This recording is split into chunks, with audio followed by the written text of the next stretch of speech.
Bien, merci Père de m'accueillir en ce si beau lieu. Merci à vous aussi de m'accueillir. Et puis, on peut dire merci à Marthe du haut du ciel, je pense qu'elle vous prend dans sa prière. Certains parmi vous, vous connaissez Marthe. Évidemment, vous comprenez que si je dis Marthe tout court, c'est Marthe Robin, on est d'accord, Beaucoup parmi vous, vous connaissez Marthe, d'autres peut-être pas, ce qui fait que je prendrai, si vous le voulez bien, peut-être un quart d'heure pour présenter un peu la vie de Marthe, sachant qu'on ne peut comprendre Marthe et l'Eucharistie si on n'a pas pénétré un peu tout le cheminement spirituel de la vie de Marthe depuis son enfance. On vient d'évoquer Marthe, une femme extraordinaire, qui s'est nourrie de l'Eucharistie, uniquement de l'Eucharistie pendant 50 ans. Alors quand on entend cela, on dit elle est extraordinaire, elle doit être tellement grande. C'est vrai, elle est très grande. Mais en même temps, Marthe était toute petite, très proche de chacun de ceux qui l'ont rencontrée, on peut dire encore aujourd'hui, tout proche de chacun d'entre nous. Elle est des nôtres. Marthe a vécu une vie tout à fait ordinaire, très simple. Et quand on l'a rencontrée et qu'on avait des questions à lui poser, souvent elle nous mettait à l'aise. Je voudrais que vous soyez à l'aise aussi en vous disant que ce que Marthe a vécu de si extraordinaire, c'est aussi pour vous. Vous savez, un jour, un grand philosophe, c'était Marcel Clément, il va trouver Marthe, la grande mystique. Il avait préparé des questions et voilà que Marthe commence à lui parler de sa chèvre qui était malade. Et puis elle dit, et le père aussi est malade, c'est le père Finet. La chèvre, c'est son foie. Le père Finet, c'est son foie aussi. Et puis, vous avez vu mes tomates? Elles sont belles, mes tomates. Et toute la conversation, pendant 1 heure, a gravité autour de ces questions toutes simples et toutes naturelles. Marthe et Marcel Clément sont devenus amis. Marcel Clément rencontrait Marthe plusieurs fois par an. Et 25 ans plus tard, Marcel Clément rappelle à Marthe la première rencontre qu'il a eue avec elle. Et il lui dit, mais pourquoi avez-vous parlé de votre chèvre à ce moment-là? Et Marthe éclate de rire en disant, il fallait bien vous remettre les pieds sur terre, vous étiez comme une statue figée dans une niche. Ça, c'est tout Marthe, c'est tout l'humour de Marthe, c'est la vie, on peut dire, terre à terre. Pour que vous compreniez aussi ce grand humour de Marthe, il y avait un père, le père Garrigou-Lagrange, un grand théologien. Il va voir Marthe pour lui poser des questions. Et voilà que, un peu gêné, ce grand théologien dit à Marthe, « Je m'excuse, mademoiselle, de venir vous déranger malgré toutes vos souffrances, mais on m'a dit que vous acceptiez de parler volontiers de théologie avec les prêtres. C'est pourtant bien ennuyeux, la théologie. » Et réponse de Marthe, « La théologie est une science magnifique, mais ce sont les théologiens qui sont ennuyeux. » Voilà, donc pour nous mettre à l'aise avec cette grande figure si proche de nous et pleine d'humour. Marthe est née un 13 mars 1902 de parents cultivateurs d'une petite ferme de la Drôme, 13 hectares. Une famille de 9 personnes à la naissance de Marthe. Et quand Marthe a 2 ans, il y a une épidémie de fièvre typhoïde. Sa sœur aînée meurt et Marthe est touchée par la maladie. Elle en guérit, mais sa santé reste très très fragile. Marthe est dans un milieu familial qui est peu croyant, mais par grâce, Marthe a une sensibilité spirituelle déjà profonde alors qu'elle était enfant. Cependant, n'en faisons pas une mystique, une sainte dès le jeune âge. Elle était comme nous, lorsque nous étions enfants. Sensible à la présence de Dieu, certes, mais comme les autres enfants, joyeuse, espiègle, avec les caractéristiques propres des enfants de son âge. À 16 ans, alors que depuis 2 ans, elle avait arrêté ses études à l'école publique et qu'elle travaillait à la ferme pour aider les parents, elle tombe gravement malade. Elle tombe brutalement sur le sol et elle réclame, comme elle le dit, un médecin à grands cris. Des maux de tête, des vomissements, plus de force dans les jambes. Ceci dit, les médecins arrivent, le diagnostic est sans doute très mal posé.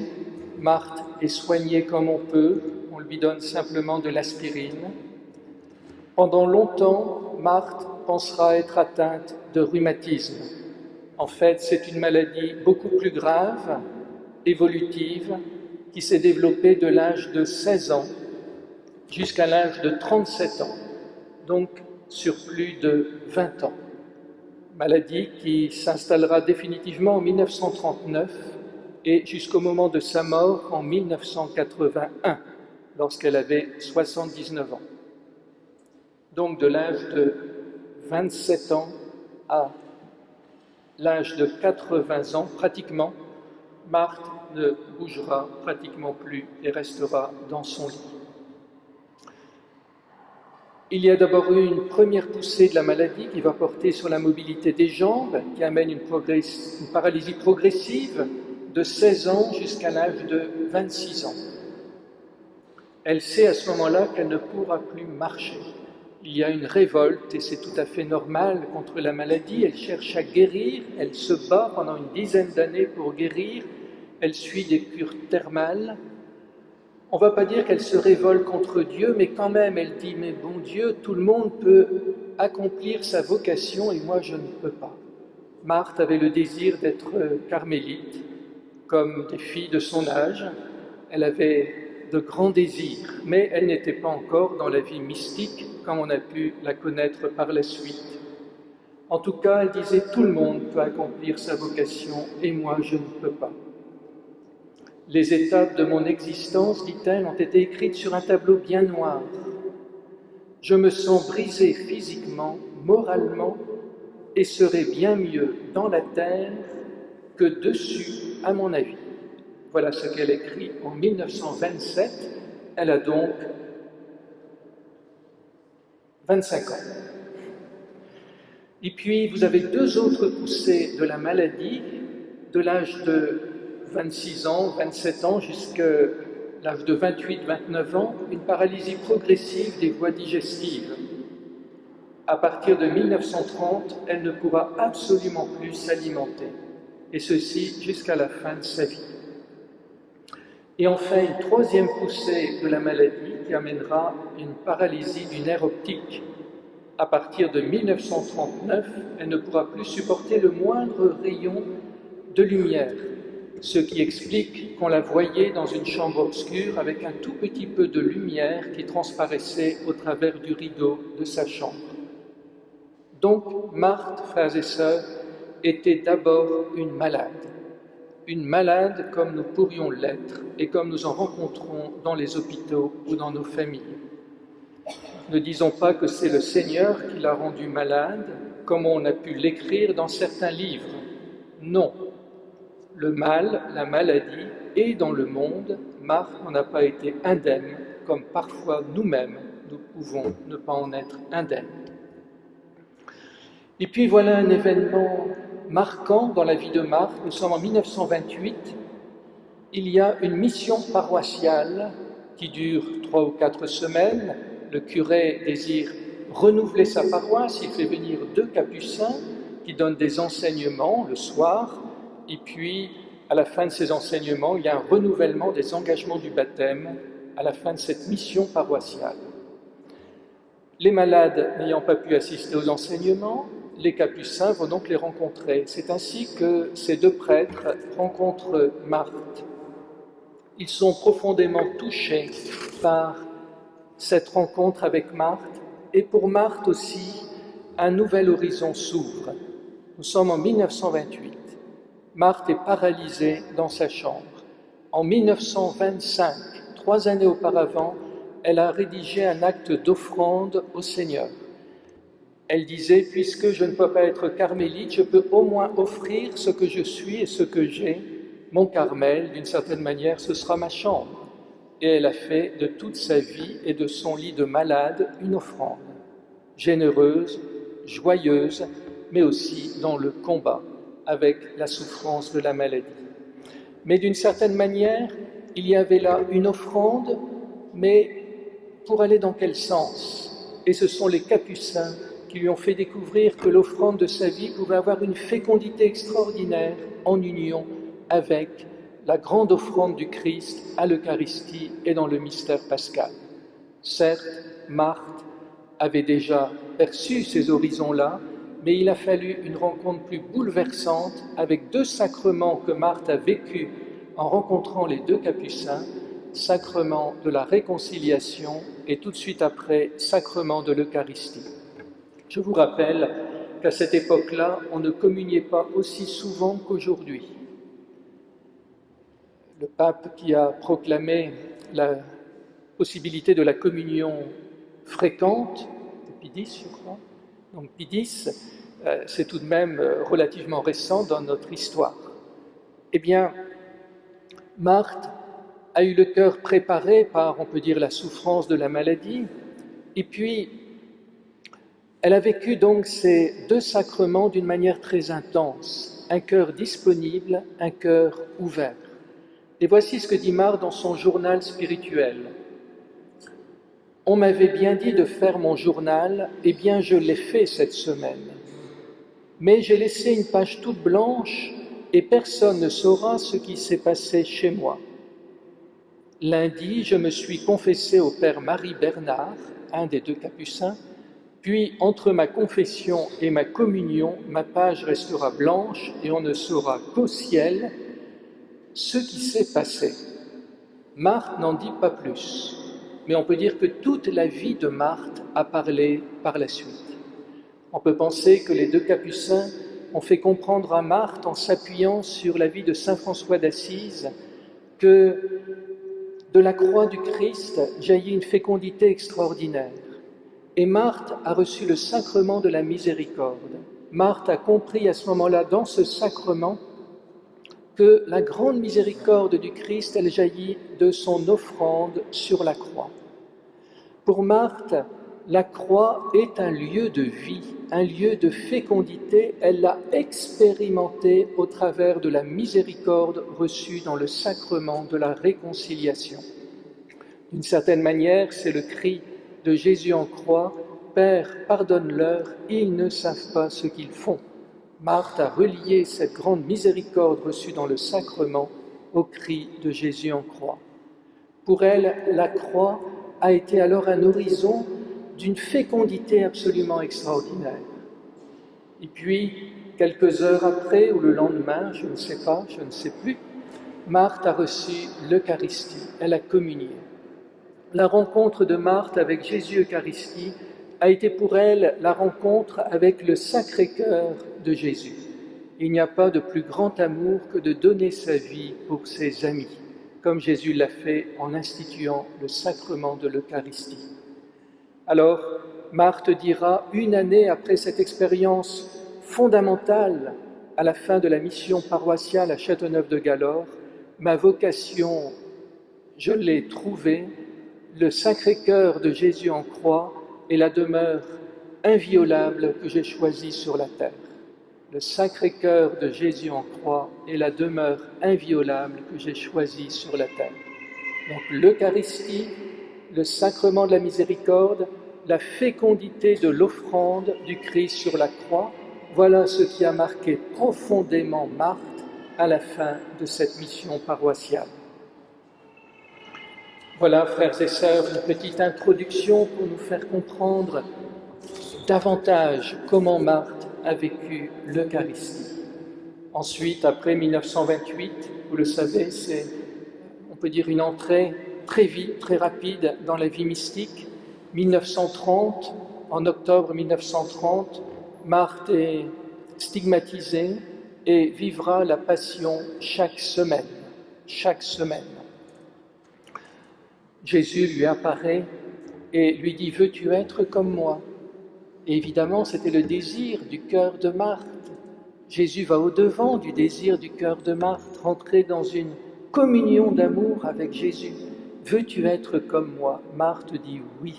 Et c'est à ce moment-là qu'a lieu la stigmatisation et le début donc de la passion que Marthe vivra chaque semaine, du jeudi soir, vendredi soir, samedi, elle est dans un état de mort apparente et elle reprend vie, on peut dire entre guillemets, le dimanche et à la fin de sa vie, plutôt le lundi. La vie de Marthe, vous la trouvez dans de très beaux livres, et notamment le livre du père Bernard Pérouse, qui est le postulateur de la cause de béatification de Marthe. Marthe qui a été déclarée vénérable, vous le savez, par le pape François il n'y a pas tellement longtemps. Maintenant, si vous le voulez bien, après cette introduction, Marthe et sa participation à la messe. Je retourne en arrière, dans l'enfance de Marthe. Je vous disais tout à l'heure que Marthe a vécu une vie un peu semblable à la vie de tout un chacun lorsque nous étions enfants. Elle a vécu sa communion privée à l'âge de 10 ans, le 15 août 1912, et elle dira « Ma communion privée a été quelque chose de très doux.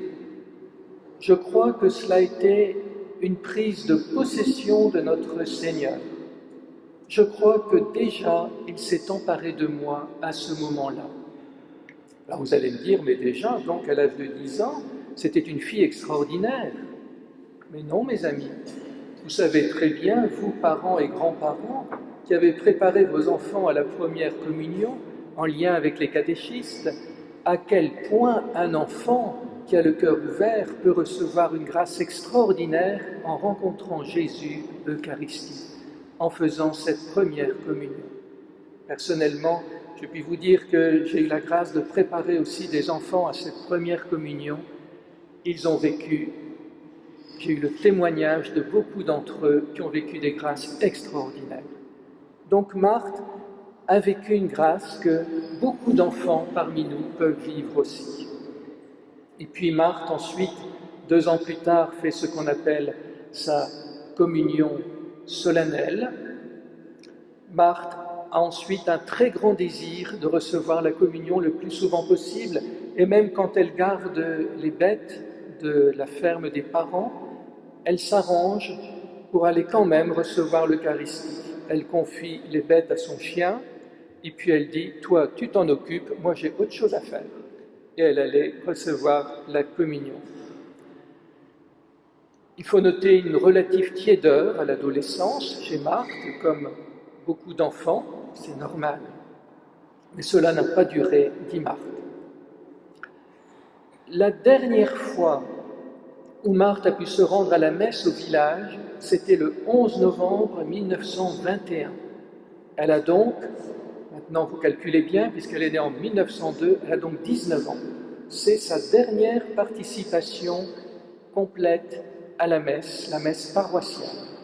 Il y aura ensuite une autre messe qui sera célébrée dans sa chambre en 1940, et ensuite elle n'a plus jamais participé à la totalité du déroulement liturgique de la messe.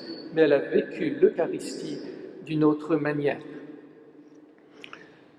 Le 11 novembre 1921, donc, elle se rend à la messe du village pour la communion parce que sa santé s'était quelque peu améliorée. Elle avait eu une apparition de la Sainte Vierge le 20 mai précédent. Cette apparition a été suivie d'une amélioration de santé. Marthe a donc vécu sa participation à l'Eucharistie dans sa chambre, en recevant la communion des mains du curé de la paroisse, ou ensuite du père Finet. Et puis, pour Marthe, bien sûr, la communion eucharistique était profondément liée à la totalité du mystère pascal, la passion, la mort et la résurrection du Christ.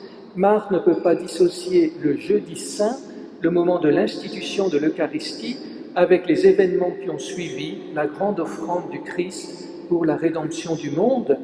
ce qu'il a vécu en offrant sa vie le vendredi soir et ensuite, et bien sûr, sa mort jusqu'à la résurrection. Donc, nous sommes invités, vous voyez, à ne pas dissocier non plus le moment de la participation à la messe avec ce que nous allons célébrer dans 40 jours, la totalité du mystère pascal. Et chaque fois que nous communions, nous rentrons dans la totalité du mystère de la rédemption pour chacun d'entre nous. Marthe, en tout cas, l'a vécu dans sa chambre, chaque jeudi, d'abord chaque mercredi soir en communion, puis chaque jeudi en entrant dans la Passion, jeudi, vendredi, mort apparente jusqu'au dimanche.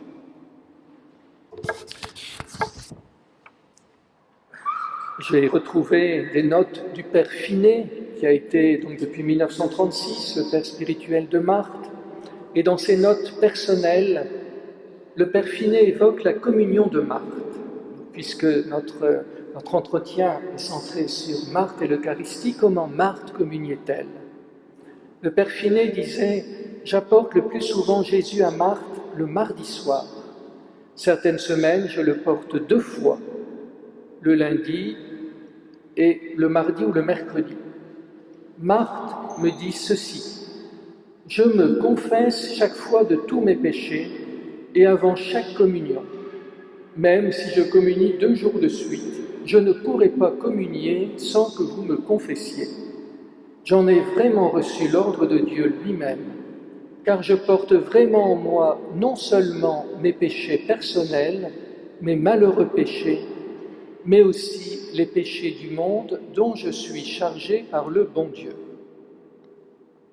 Dans chaque confession, dit Marthe, je me confesse de ces péchés dont je suis chargé, puisque c'est le bon Dieu qui veut que je les accuse et que j'en reçoive l'absolution de mon confesseur comme s'ils étaient les miens réellement. Frères et sœurs, nous voyons combien Marthe s'unit à Jésus qui porte le péché du monde. Quand nous allons communier, nous disons « Seigneur, Seigneur, je ne suis pas digne de te recevoir, mais dis seulement une parole et je serai guéri. » N'oubliez pas que lorsque vous allez communier ce qui se passe simplement pour vous-même, mais vous portez le monde. Il faut toujours avoir cela à l'esprit. D'une certaine manière, quand on dit « je ne suis pas digne », vous dites « ce monde n'est pas digne de te recevoir, mais moi je veux t'accueillir et ensuite m'efforcer de te porter au monde ». C'est le mystère de la rédemption qui s'accomplit et qui peut s'accomplir aussi par nous-mêmes, comme il s'est accompli aussi par l'intermédiaire de Marthe. Marthe, unie à Jésus, porte le péché du monde.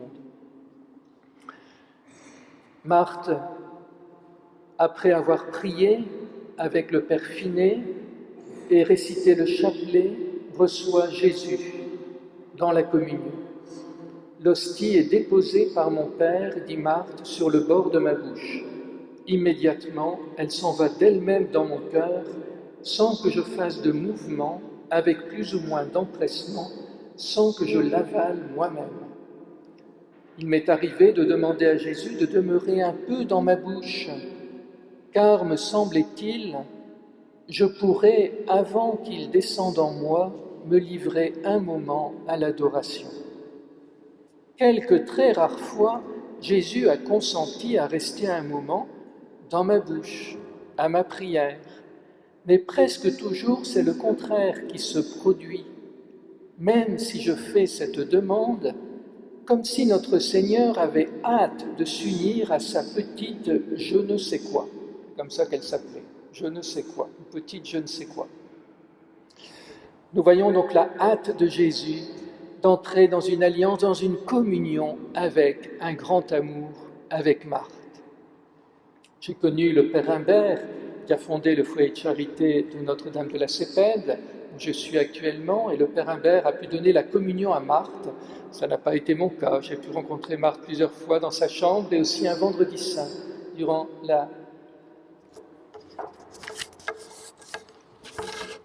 donc sa passion. Et le Père Imbert, lorsque il évoquait la communion de Marthe, il disait « c'est extraordinaire parce que je lui ai apporté l'hostie et l'hostie s'échappait de mes mains. L'hostie bondissait dans les lèvres de Marthe. à 30 ou 40 centimètres de distance. Alors, lorsque Marthe a communié, « À peine Jésus est-il dans mon cœur, dit-elle, que j'éprouve déjà son envahissement dans tout mon être, jusque dans mes membres. La prise de possession est telle, si envahissante, si forte, si toute-puissante, que je perds tout contact humain, emporté par lui dans l'amour et la lumière béatifique. L'union est tellement entière que je suis comme toute liquéfiée en Jésus, ne faisant plus qu'un avec lui dans l'amour et la contemplation. Tout l'être est ravi en Dieu, ce qui va plus loin que l'extase. Tout l'être est pris et participe un peu à l'union. Cet état de ravissement a eu duré longtemps, c'est le patois du coin, a eu duré longtemps, puisque la nuit se passe sans que je sois ramené à moi-même, et même se prolonge une partie de la matinée. Il s'est même prolongé certaines fois une partie de la journée. Alors, frères et sœurs, vous allez dire, mais enfin, ça c'est pour Marthe, c'est vraiment extraordinaire, une communion comme ça avec Jésus. Mais dites, moi je connais beaucoup de personnes qui, lorsqu'ils prennent le temps de l'action de grâce, peuvent vivre une union très forte avec Jésus. Pas toujours, c'est une grâce, c'est donné. On ne le fabrique pas soi-même, c'est un don, mais qui peuvent très bien le vivre, ou en prenant une heure d'adoration eucharistique, qui sont comme entraînés par Jésus, et on perd à ce moment-là la notion du temps et du lieu où l'on se trouve. Mais Marthe l'a vécu d'une manière régulière, parce qu'elle était tout amour pour son Seigneur, un cœur absolument pas partagé, totalement donné, totalement livré. Alors, quand Jésus, le grand amour, rencontre une telle âme, un tel cœur, qu'est-ce que vous voulez? Il s'y précipite et c'est une alliance nuptiale qui se produit. Alors Marthe continue d'évoquer les moments de sa communion et elle dit « Habituellement, mon Père, le Père Finet, me rappelle, après ce temps d'extase, dans la matinée en ces termes. Mon enfant, au nom du Père, du Fils et du Saint-Esprit, par Marie notre Mère, je vous commande, je vous l'ordonne, revenez à nous. » Et le Père Finet commente, « Je dois prononcer cette formule lentement, doucement, à cause de la contradiction qui briserait l'être entre le désir de l'âme d'obéir à l'appel de son directeur spirituel et la force de communion avec Dieu. Le déchirement de l'âme pourrait être fatal et provoquer la mort, dit le Père Finet. Si le directeur spirituel commandait sans beaucoup de ménagement, parce que l'âme est partagée entre le désir d'obéir immédiatement et la puissance de Dieu qui la retient dans l'union. J'appelle Marthe pendant quelques minutes, dit le Père Finet, en mettant quelques intervalles. Peu à peu, tout doucement, sa respiration revient. C'est le désir d'obéir qui emporte tout. L'âme est folle d'obéir. Le commandement du prêtre n'atteint pas les oreilles, mais directement à l'âme. Et peu à peu, Marthe répond aux appels de son père spirituel par quelques monosyllabes, oui, oui, et puis l'entendement revient et peu à peu la parole.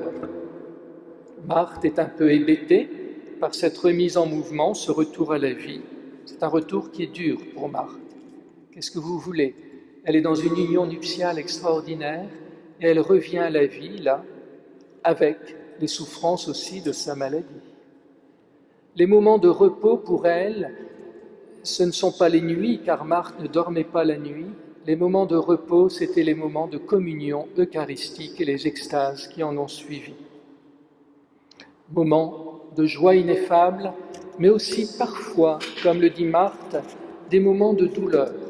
Parce que Marthe entrait dans la communion avec le cœur de Jésus, et si cette union nuptiale est là, il n'en reste pas moins vrai que le cœur de Jésus souffre de voir l'humanité qui s'égare de la maison du Père. Et Marthe rentrait aussi dans les sentiments du cœur de Jésus. Voilà donc les moments où Marthe a pu vivre, on peut dire, la communion avec Jésus. Maintenant, si vous le voulez bien, un troisième ou quatrième point, je ne sais plus où j'en suis. Il faut bien donner des titres, j'ai des titres sur ma feuille de papier, mais souvent ça ne vaut pas grand-chose. Un peu comme le père Avanel qui prêchait des retraites, je me rappelle, il disait, il y a 7 points. Premier point, deuxième point, et puis après 3/4 d'heure d'enseignement, il arrivait au 7e point, on ne savait pas où étaient les autres. Enfin, voilà. Alors je voudrais évoquer un peu avec vous, si vous le voulez bien, Marthe et l'alliance d'amour avec Jésus au travers de l'Eucharistie. Je vous disais tout à l'heure que pour Marthe, l'Eucharistie, c'est le signe du plus grand amour pour l'humanité. Il n'y a pas de plus grand amour que de donner sa vie pour ce qu'on aime. C'est donc le Sacré-Cœur de Jésus qui se livre par amour pour nous. On comprend l'expression de Marthe après l'expérience très forte de la rencontre avec les Capucins en 1928. Je vous le disais tout à l'heure, le Sacré-Cœur de Jésus en croix est la demeure inviolable que j'ai choisie sur terre. Pour Marthe, c'est la rencontre d'un grand amour qui attend la réciprocité. Nous terminons une année jubilaire centrée sur la miséricorde. Nous avons beaucoup évoqué Sœur Faustine et Jésus disait à Sœur Faustine, « Tu sais ce qu'attend l'amour, une seule chose, la réciprocité. » Eh bien, dans le journal de Marthe, nous trouvons ces paroles de Jésus qui s'expriment « Donne-moi ton cœur, il est nécessaire à mon bonheur. » Vous vous rendez compte? Jésus qui dit ça. « Donne-moi ton cœur, il est nécessaire à mon bonheur. » Ce cœur sans lequel je ne saurais trouver de joie et de repos. Jésus a le grand désir, frères et sœurs, de nous rencontrer à l'Eucharistie. Ne manquons pas le rendez-vous de l'amour. On peut faire un très beau lien avec un très beau texte du pape Benoît XVI, qui date de quelques années déjà. C'était pour une entrée, c'était un texte qu'il avait écrit pour l'introduction au carême. Il venait de nous transmettre la très belle encyclique « Dieu est amour ». Et là, 1 an ou 2 ans après, il nous dit « Le terme « agapé » que l'on trouve très souvent dans le Nouveau Testament indique l'amour désintéressé de celui qui recherche exclusivement le bien d'autrui. Le mot « éros », quant à lui, désigne l'amour de celui qui désire posséder ce qui lui manque et aspire à l'union avec l'aimé. L'amour dont Dieu nous entoure est sans aucun doute agapé, mais l'amour de Dieu est aussi éros. Dans l'Ancien Testament, le prophète Osée exprime cette passion divine avec des images audacieuses comme celle de l'amour d'un homme pour une femme adultère. Ézéchiel, pour sa part, n'a pas peur d'utiliser un langage ardent et passionné pour parler du rapport de Dieu avec le peuple d'Israël. Ces textes bibliques indiquent que l'éros fait partie du cœur même de Dieu. Et écoutez bien ce que nous dit le pape Benoît XVI, le Tout-Puissant attend le oui de sa créature comme un jeune marié celui de sa promise. C'est dans le mystère de la croix que se révèle pleinement la puissance irrésistible de la miséricorde du Père céleste. Pour conquérir à nouveau l'amour de sa créature, le Père céleste a accepté de payer un très grand prix, le prix du sang de son Fils unique. Chers frères et sœurs, regardons le Christ transpercé sur la croix. Il est la révélation la plus bouleversante de l'amour de Dieu, un amour dans lequel Éros et Agapé s'illuminent mutuellement. Sur la croix, c'est Dieu lui-même qui mendie l'amour de sa créature. Il a soif de l'amour de chacun de nous. Marthe l'a compris, Marthe a répondu. La communion eucharistique pour Marthe c'est un mystère d'alliance, d'union, comme un mariage.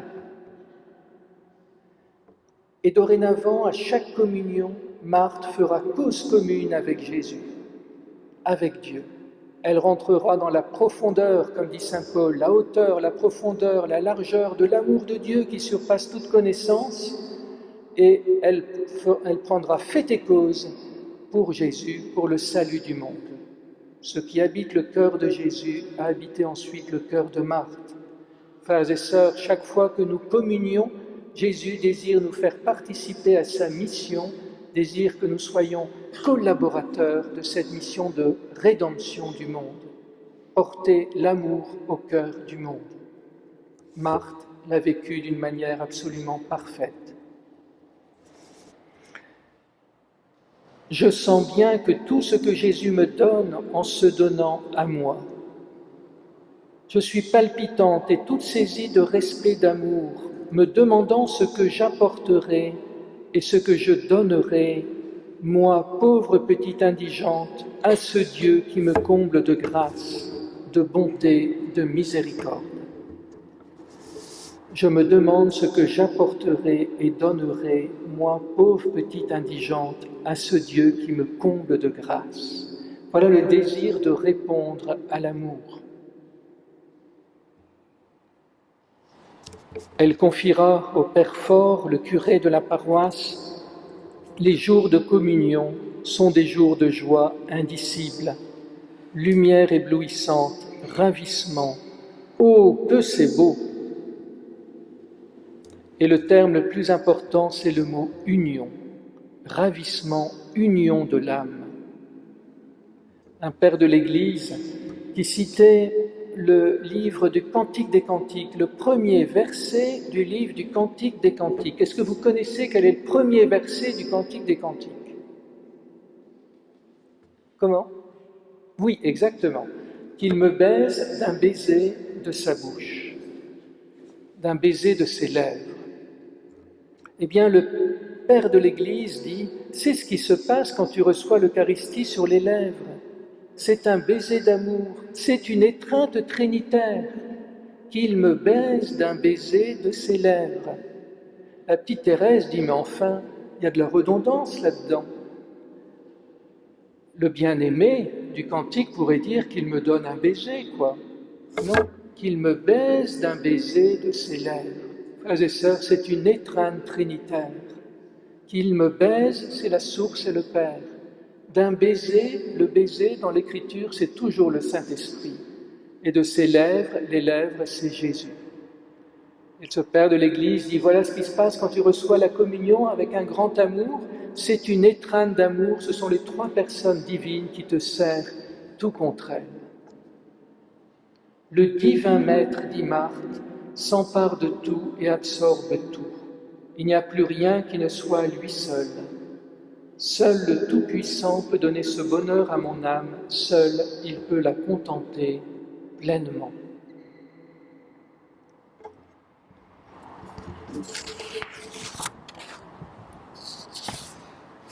Essayons de pénétrer plus avant encore, si vous le voulez bien, les modalités de cette union de Marthe avec Jésus Eucharistie. Souvent, quand nous évoquons la communion avec Jésus Eucharistie, comme vous pouvez le vivre ici lors de la célébration de l'Eucharistie, on évoque la communion au corps eucharistique de Jésus, à l'hostie que vous recevez.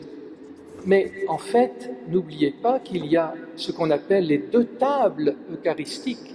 La table de la parole, où vous avez les trois lectures le dimanche, tout au moins, la messe, suivie de l'homélie, c'est la table de la parole, où nous nous efforçons de rentrer dans une contemplation du visage de Jésus, de l'amour du Père pour nous, au travers de la parole de Dieu qui est lue et expliquée dans l'Église. Nous essayons donc de rentrer dans les sentiments du cœur de Dieu exprimés par le cœur de Jésus. C'est ce que Marthe a vécu aussi. Et n'oubliez pas que lorsque Jésus donne son enseignement sur le pain de vie dans la synagogue de Capharnaüm, au chapitre 6 de Saint Jean, pour les auditeurs de Jésus, le pain de vie, c'est d'abord la parole de Dieu qui est donnée et qui descend du ciel, comme la manne était donnée autrefois au désert. La manne au désert était le signe de la parole de Dieu. Le livre du Deutéronome, le livre d'Osée aussi, nous dit que ce pain qui descend du ciel vous a été donné, cette nourriture mystérieuse, pour que vous compreniez que l'homme ne vit pas seulement de pain, mais de toute parole qui sort de la bouche de Dieu. Le pain de vie, c'est donc la parole de Dieu qui me permet de contempler le Seigneur. Eh bien, pour Marthe, rentrer en communion avec Jésus Eucharistie, c'est indissociable d'entrer dans une contemplation des évangiles de Jésus tel qu'il s'est révélé dans les évangiles. Et c'est ainsi qu'après chaque communion, Marthe suit Jésus dans sa passion, on peut dire pas à pas, tel que cela nous est révélé dans les évangiles. Et au fur et à mesure que Marthe suit Jésus dans les évangiles, elle pénètre davantage dans le cœur de Jésus. Vous savez que Marthe s'est beaucoup inspirée d'Anne-Catherine Emmerich pour relater ce qu'elle vivait dans la passion avec Jésus. Elle s'est emparée du texte d'Anne-Catherine Emmerich et puis, à certains moments, elle s'en détache. À certains moments, elle laisse des détails qui sont totalement inutiles et nous voyons au fur et à mesure des années que Marthe pénètre davantage, encore une fois, dans les sentiments du cœur de Jésus. Ce qui est important pour Marthe, c'est le cœur de Jésus, c'est l'alliance d'amour. Eh bien, cette union de Marthe avec Jésus se réalise donc par la contemplation de Jésus dans les évangiles, dans la parole de Dieu. Frères et sœurs, puisque vous allez évoquer dans tous ces dimanches de carême ce que représente l'Eucharistie pour nous, n'oubliez jamais que la rencontre avec Jésus Eucharistie ne peut se passer de la rencontre avec la contemplation du visage de Jésus dans les évangiles. Et lorsque nous contemplons ainsi Jésus, il y a une union qui est transformante.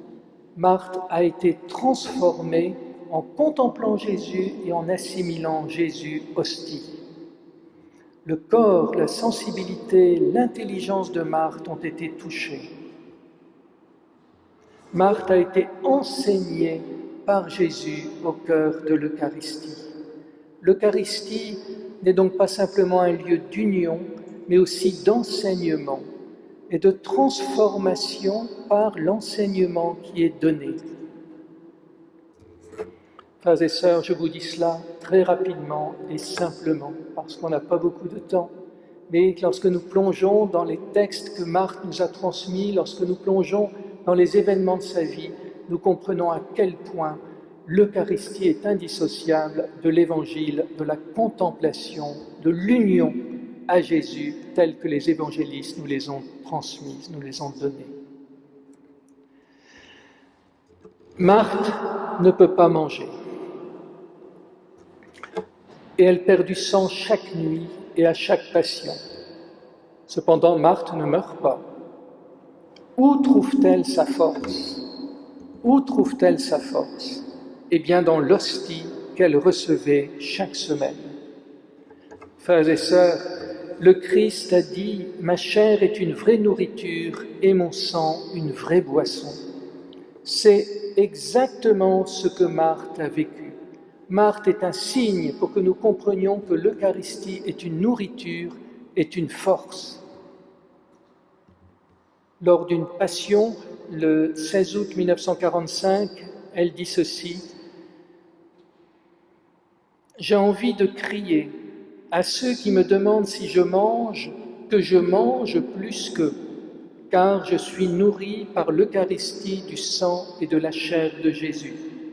J'ai envie de leur dire que c'est eux qui arrêtent en eux les effets de cette nourriture. Ils en bloquent les effets. »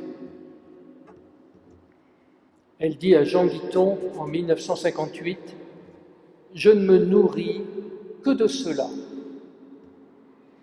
On humecte la bouche, mais je ne puis avaler.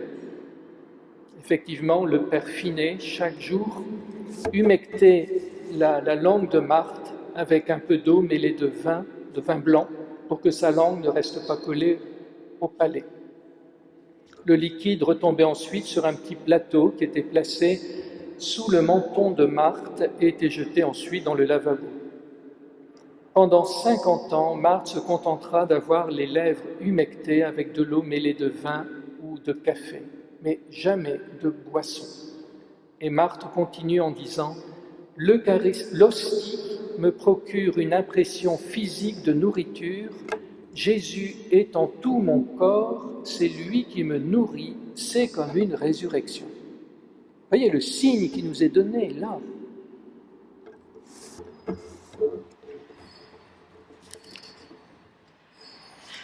Alors, est-il utile, frères et sœurs, au point où nous en sommes, de souligner la très grande sensibilité de Marthe à la présence réelle? Un prêtre, un jour, vient donner la communion à Marthe, le père Finet ne pouvant se déplacer. Un autre prêtre aussi l'accompagne. Or, avant qu'il ouvre la custode, Marthe lui dit « Jésus n'est pas là. Jésus n'est pas là. » Le prêtre regarde dans la custode, elle était vide. Il a dû redescendre au foyer pour rechercher l'hostie. Il y a de cela quelques années, le père que j'avais remplacé au foyer de charité de Saint-Denis, dans l'Aude, le père Ricard, avait fait faire pour la chapelle du foyer de Saint-Denis, dans l'Aude, il a fait faire une porte de tabernacle. Il était donc content de la réalisation de l'artiste. Il va rencontrer Marthe et lui décrit la porte du tabernacle, pensant que Marthe allait dire « Oh, c'est beau !» Grand silence de Marthe, ce qui met le père Ricard quelque peu mal à l'aise. Et puis, brutalement, « Mais c'est nous, les tabernacles du Dieu vivant. Vous m'entendez? C'est nous, les tabernacles du Dieu vivant. » Voilà, frères et sœurs, là aussi une belle leçon pour chacun d'entre nous. Quand nous avons communié, nous sommes porteurs du Christ. Et quand le prêtre vous dit « Allez dans la paix du Christ », c'est cette paix de Jésus qui habite vos cœurs, que vous avez su accueillir, que vous devez alors porter au monde. Nous sommes les tabernacles du Dieu vivant. La communion de Marthe et l'extase qui s'ensuit n'amènent pas Marthe à vivre ensuite sur un nuage. Bien au contraire, elle colle à la réalité de ce monde, elle y est bien connectée. Plus vous communierez à Jésus Eucharistie de tout votre cœur, plus vous serez à même de communier à ce monde que Dieu a tant aimé. Dieu a tant aimé ce monde. Mais vous communierez à ce monde non pas dans le sens du monde abîmé par le prince de ce monde, mais vous communierez à ce monde pour être comme le vin dans la pâte, pour faire lever ce monde vers la maison du Père, pour être agent de transformation de ce monde. Ceci dit, Marthe, donc, elle n'est pas sur un nuage, elle colle à la réalité de ce monde, elle y est bien connectée. Toutes les personnes qui ont rencontré Marthe savent à quel point Marthe rejoignait les situations concrètes de chacun. Chacun connaît sa charité fraternelle qui l'a poussé immédiatement à une belle attention aux besoins de tout un chacun, comme nous y invite le pape François à la suite du jubilé de la miséricorde. Il ne s'agit pas de rester dans nos églises bien au chaud entre nous pour avoir une célébration qui nous fait chaud au cœur, et ensuite ne pas porter cette chaleur de l'amour au cœur du monde. Autrement, eh bien, tout devient fade pour le monde et nous-mêmes, nous sommes sans saveur. Un jour, le père Ravanel, qui était le père du foyer de charité de la Flatière, monte à la plaine. Lorsqu'on appelle la plaine, c'est le lieu-dit où se trouvait la ferme de Marthe. Il y monte avec le père Finet vers 10h du matin. Marthe avait communié la veille au soir. Alors le père Ravanel s'interrogeait sur ce que Marthe allait pouvoir dire après avoir passé sa nuit en extase. Le père Ravanel aura des révélations extraordinaires venant du ciel par la bouche de Marthe. Or, il y avait avec le père Ravanel une personne qui était économe dans son foyer de charité. Et Marthe a commencé tout de suite, après le retour, après la fin de son extase, a commencé à interroger l'économe du foyer sur la manière dont elle gardait les pommes de terre. Puis ont été évoqués les petits pois. « J'espère que ce sont au moins des petits pois fins, dit-elle. » Et le père Avanel qui se demandait si Marthe allait lui transmettre un message venant du ciel. Non. Marthe, c'est réalise, bon sens et amour fraternel. Le Verbe s'est fait chair et il a habité parmi nous. C'est le réalisme de l'incarnation qui a été vécu en Nazareth et durant les 3 années de vie publique du Christ, une vie qui collait, on peut dire, à la réalité de la terre et de tout un chacun.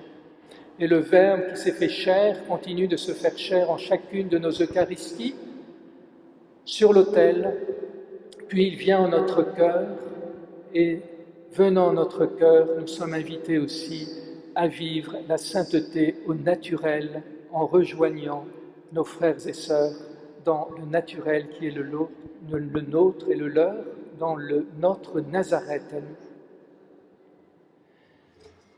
Voilà le réalisme de l'incarnation que Marthe a vécu aussi et que nous sommes invités à vivre nous aussi après chacune de nos communions.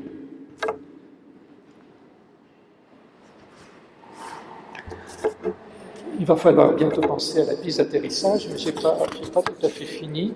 Mais je vois que nous avons commencé en retard, donc on peut continuer encore un petit peu. L'action de grâce, un petit mot sur l'action de grâce, et ensuite la fécondité, on peut dire, de l'acte d'offrande de Marthe dans cette vie missionnaire de Marthe. 2 points que je vais évoquer rapidement. Beaucoup parmi nous nous disons « J'ai du mal à vivre l'action de grâce au moment de la communion. Comment faire ?» Eh bien, dans ce temps d'action de grâce, Marthe, qui est saisie par le Seigneur, lui parle. Elle lui exprime son amour, elle lui demande de n'être qu'une transparence de Jésus, de s'effacer devant lui. Et puis, écoutez bien, elle intercède. Elle intercède pour sa famille, pour son frère, ses sœurs, ses neveux et nièces. Elle prie pour les prêtres, plus particulièrement les prêtres français. Et surtout, dit-elle, pour ceux du diocèse.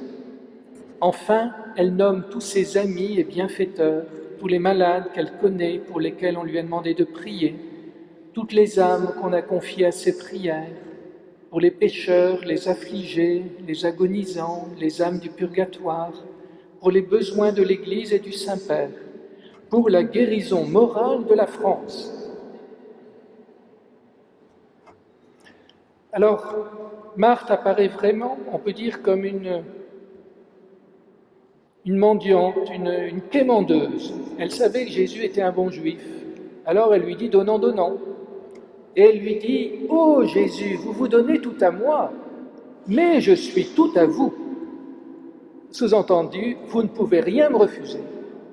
Et nous avons là, on peut dire, la fécondité de la prière de Marthe à l'Eucharistie dans ce temps d'action de grâce.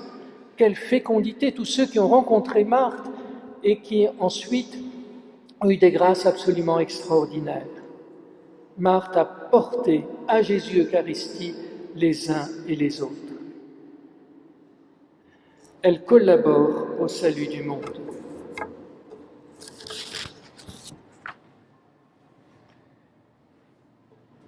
Je termine, c'est la piste d'atterrissage, elle est un peu longue, mais je vais l'abréger. La fécondité eucharistique de la vie d'offrande de Marthe. Marthe a voulu faire de toute sa vie une offrande en entrant en union avec Jésus. Elle a compris que Jésus voulait sa participation pour la rédemption du monde, comme nous-mêmes nous pouvons le vivre, comme nous a si bien enseigné la petite Thérèse, et Marthe est aussi fille de la petite Thérèse.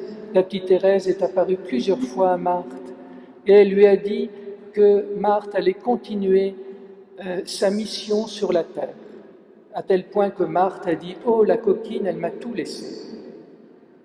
Eh bien, nous savons ce que Thérèse nous demande et que Marthe demande de la même manière. Les petits actes d'amour que nous pouvons poser tout au long de la journée en union avec Jésus, en servant nos frères et sœurs, c'est ceux-là qui sauvent, qui portent le monde. Il y a un rite à l'Eucharistie auquel souvent nous ne faisons pas tellement attention, c'est l'offrande du pain et du vin, l'offertoire. Lorsque le prêtre offre le pain et le vin, il offre en même temps la vie du monde, il offre en même temps toute votre vie. Les 5 pains et les 2 poissons, tout a été donné par ce petit garçon. C'est le moment à l'offertoire d'offrir toute notre vie, comme Marthe a pu offrir sa vie. Et de cette offrande généreuse, totale, peut jaillir une fécondité extraordinaire pour le salut du monde. Écoutez Marthe, toute vie chrétienne est une messe, et toute âme en ce monde est une hostie. Écoutons saint Augustin, dit Marthe, ne cherchez pas en dehors de vous l'hostie dont vous avez besoin. Cette hostie, vous la trouvez en vous-même. Saint Paul achève de vous la montrer en disant « Je vous en conjure, faites de votre corps une hostie vivante, sainte et agréable à Dieu. » Vous l'avez entendu, l'hostie de votre messe, c'est vous-même. C'est vous, avec tout ce que vous êtes, tout ce que vous avez, tout ce que vous faites. Chaque jour, devenez plus surnaturel, plus saint, plus divin, et alors votre hostie ressemblera un peu mieux et toujours plus à celle du prêtre. Le prêtre prend l'hostie dans ses mains et il l'offre à Dieu. Vous aussi, vous avez à faire à Dieu l'offrande de votre hostie qui est toute spirituelle, et c'est vous-même. Prenez-vous donc tout entier et sans faire de réserve, et offrez-vous à Dieu avec Jésus.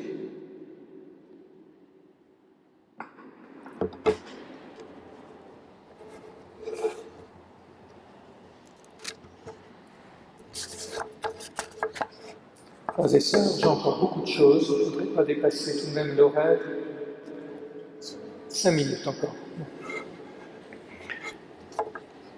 Les journées de Marthe étaient bien remplies. Sans arrêt, Marthe recevait du monde, et elle était exténuée à la fin de ces journées. Offrir sa vie, frères et sœurs, c'est d'abord rester ouvert à la vie des autres par la charité. Et cela, vous pourrez le vivre dans la mesure où vous vous nourrirez de Jésus Eucharistie, qui est doux et humble de cœur. Si Marthe a pu se donner ainsi totalement dans toutes ces journées, c'est parce qu'elle s'est laissée unir à Jésus. Elle a été imprégnée de toute la tendresse de Jésus. Chacun d'entre nous, frères et sœurs, nous sommes invités à nous donner en nourriture, tout comme le Christ. Le père Chevrier disait « Le prêtre est un homme mangé ». Et bien sûr, il n'y a pas que le prêtre, il y a la mère de famille, le père de famille, etc. Et ce qui nous rend mangeables, qu'est-ce que c'est ? C'est l'offrande, c'est la donation, pour nous laisser manger le cœur, le temps et tout ce que vous voulez. C'est ça qui rend comestible, c'est la tendresse, c'est l'amour. Marthe a bien compris cela en s'unissant à Jésus Eucharistie. Et elle a pu donc s'offrir et se donner à tous ceux qui venaient la rencontrer. Prenez et mangez, ceci est mon corps livré pour vous. Marthe a pu dire elle-même, prenez et mangez, ceci est mon corps livré pour vous. Marthe a reçu plus de 103 000 personnes dans sa chambre. Toutes les 10 ou 20 minutes, les personnes se succédaient. Et cependant, chaque fois, elle était tout entière donnée à chacune. Tous ont été touchés par cette présence, cette écoute, cette intelligence, cette mémoire, cette clarté, cette force, cette simplicité, cette lumière qui était donnée. Une fois qu'on était entré dans sa chambre, on restait pour toujours dans son cœur. J'ai rencontré Marthe plusieurs fois, elle avait une mémoire du cœur absolument extraordinaire. Et quand on l'a rencontrée, quelques années après, elle se rappelait ce qui avait été dit et elle-même pouvait relancer la conversation à partir du moment, de l'endroit où elle s'était arrêtée. Marthe donc avait des journées épuisantes en recevant beaucoup de monde, en préparant, en répondant aux courriers, en préparant des colis pour les prisonniers, pour les écoles, les dispensaires, des foyers de charité de par le monde. Et puis la famille qu'elle aimait tant et qu'elle recevait. Marthe a toujours vécu, ne l'oublions pas, dans la petite ferme de ses parents.